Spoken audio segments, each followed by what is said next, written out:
Alors, un ou deux mots sur cette question. D'abord avec vous, René.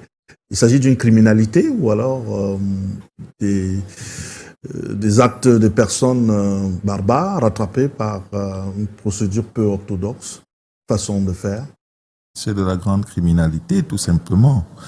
Et vous avez suivi dans le reportage, on évoque un charnier. Ça a tout son sens.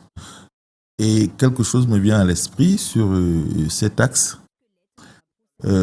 qui renvoie à ce que c'est pas la première fois qu'on a ce type d'actes criminels qui sont opérés sur l'axe Yaoundé-Douala. Nous espérons tout simplement que, avec la main forte des autorités, les choses reviendraient à l'ordre. Mais ce qui devrait être relevé ici, sur le plan sécuritaire, c'est que sur cet axe, et en rapport avec les différentes villes, vous avez Boumiébel, vous avez Pouma, vous avez Edea, il est à observer un phénomène qui est lié à la crise anglophone.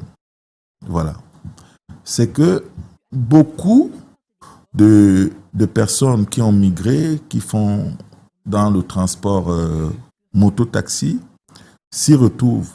Et quelquefois, un recensement ou une identification n'est pas faite. Et vous allez observer quelque chose, ça devient un phénomène. Vous prenez sur la route Douala-Yabassi, kilomètre 27, on a trouvé des charniers là-bas.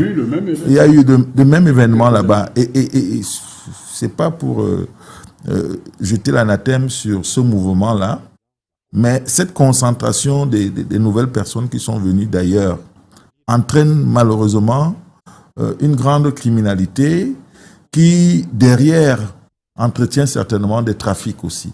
Ça, il faut le dire.